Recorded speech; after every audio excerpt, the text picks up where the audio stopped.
Salut, bienvenue dans cette nouvelle vidéo où on va trouver son comportement doré afin d'avoir un physique, un corps plus athlétique. Alors voilà comment ça va se passer.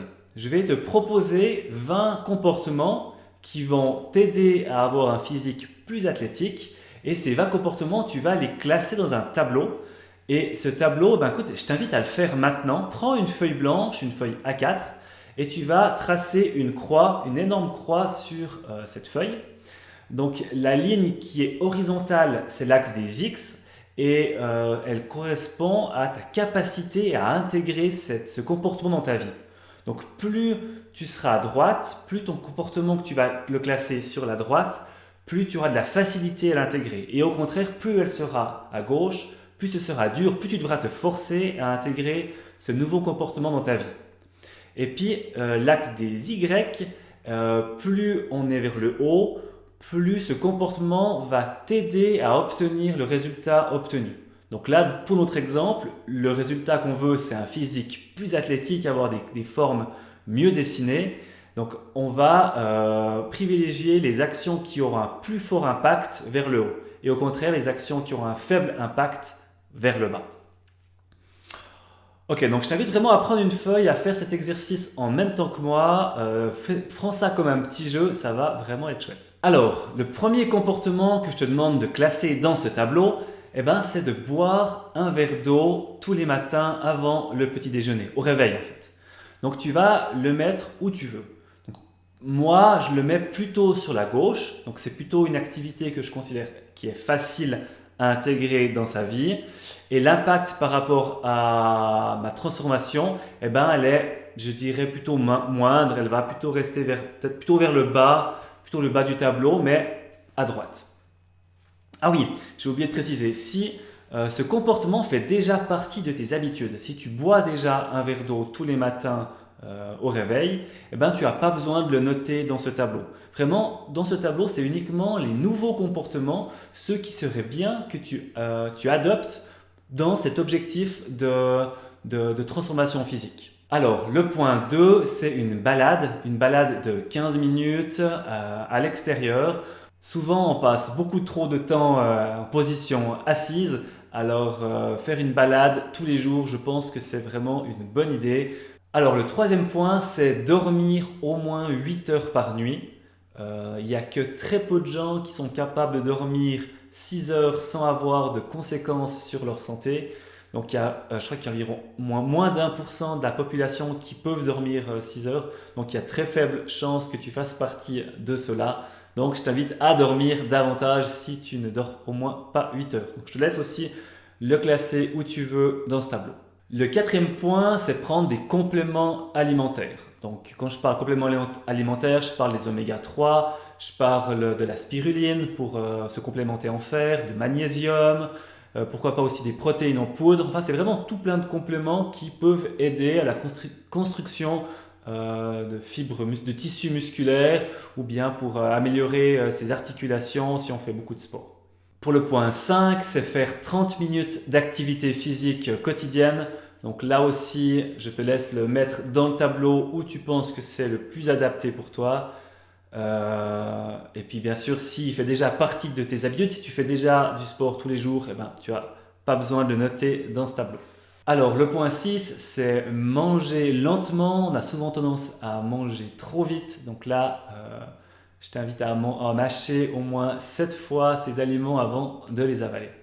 En 7, c'est se peser tous les matins. Donc après avoir fait la petite commission, tu peux te peser et ça te donnera des statistiques sur ton poids, si tu es plutôt en train de prendre du poids ou plutôt en train d'en perdre.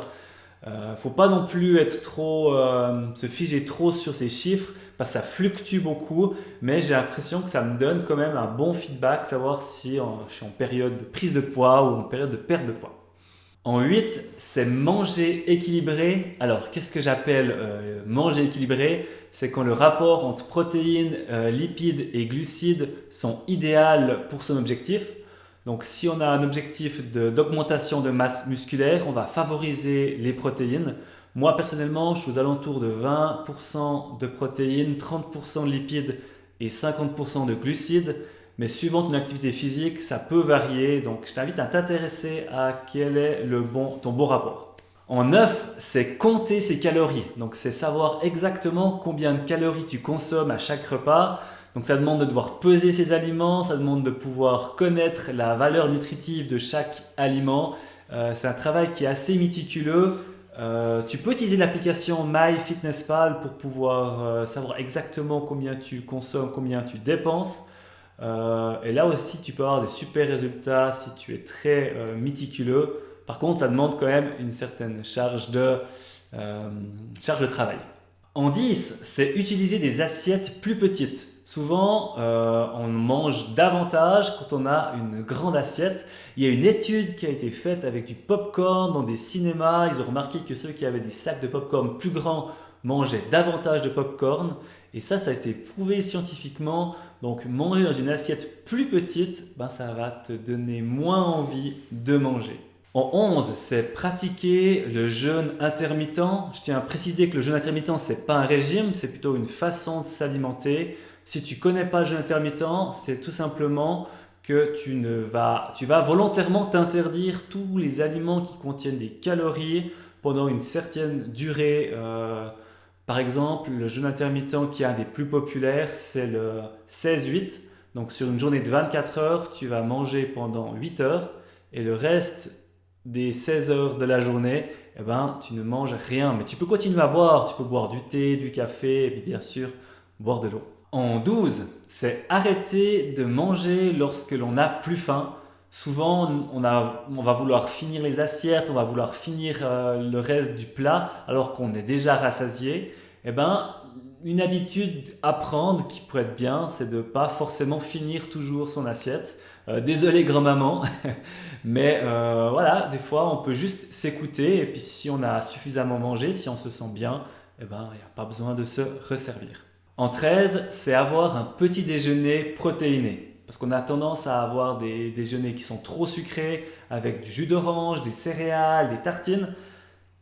L'idée, c'est de changer ce petit déjeuner pour le rendre plus sain en y ajoutant des œufs, du fromage, un avocat aussi, pourquoi pas.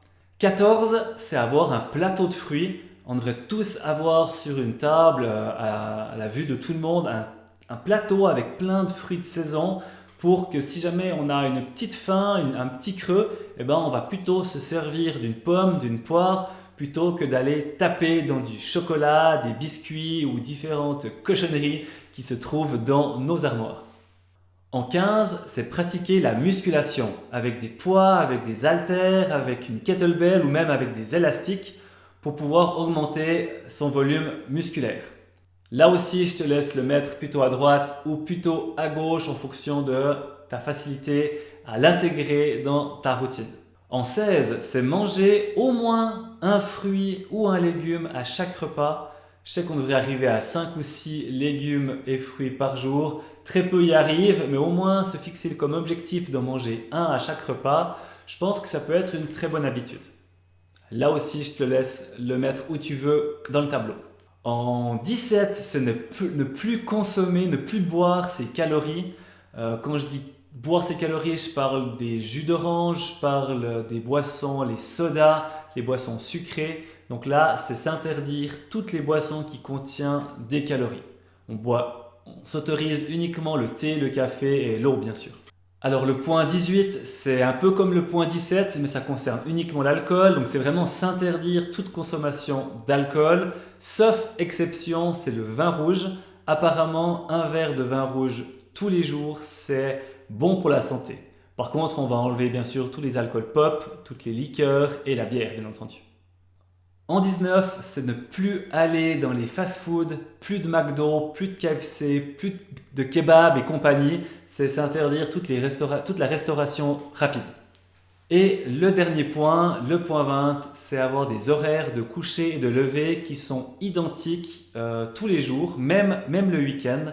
C'est avoir des horaires réguliers pour améliorer la qualité de son sommeil. Voilà, maintenant qu'on a rempli le tableau, tu vas prendre le point, le comportement qui est le plus en haut, le plus à droite possible. Et ce comportement-là, c'est en fait ton comportement doré. C'est sur celui-là que tu dois te concentrer en priorité pour en faire une habitude. Et une fois que ce comportement fera partie de tes habitudes, alors tu pourras prendre un autre point qui se trouve également dans la case, dans la zone en haut à droite, et tu vas pouvoir travailler sur un nouveau comportement. Donc l'idée c'est vraiment d'aller étape par étape, pas vouloir faire tout à la fois, mais se concentrer uniquement sur un seul comportement. Et puis je serais très curieux de savoir quel est ton comportement doré, donc si tu peux peut-être le noter en commentaire de cette vidéo, je serais vraiment intéressé de savoir lequel tu as sélectionné. Ah oui, bien sûr, la liste que je t'ai proposée, elle n'est pas exhaustive, il y a encore plein d'autres comportements qu'on pourrait ajouter. Là, je t'en ai sélectionné 20, c'est les 20 qui me semblaient pour moi évidents, mais tu peux bien sûr adapter ta propre liste. Et également, si tu hésites entre deux points, entre deux comportements, et puis tu ne sais pas lequel choisir, lequel est le plus brillant, tu peux aussi mettre en commentaire un petit message comme quoi tu hésites entre le point 18 et le point, 13 par exemple. Et ce tableau aussi, là on a un objectif de transformation physique, mais tu peux l'utiliser aussi pour ta vie amoureuse, si tu veux tout simplement avoir un couple qui est plus heureux, si tu veux pouvoir être plus productif au travail. Tu peux également trouver le comportement doré dans chacun de tes objectifs. Là, on a ciblé la transformation physique, avoir un corps plus athlétique, mais ce tableau, tu peux l'utiliser dans plein d'autres domaines de ta vie personnelle et professionnelle. Voilà, si cette vidéo t'a plu, tu peux y mettre un petit pouce bleu, tu peux aussi t'abonner à ma chaîne, je publie une nouvelle vidéo toutes les semaines. Et si tu veux avoir davantage de mes conseils, j'envoie un email privé tous les jours à 9 h à toute une communauté. Et si tu ne veux pas rater le prochain email, tu peux cliquer sur le premier lien en description de cette vidéo. Et je me réjouis de te retrouver dans mon mail de demain matin 9 h. Voilà, c'est tout. Je te souhaite une excellente fin de journée. C'était Loïc, ton ami, ton coach. Ciao, ciao!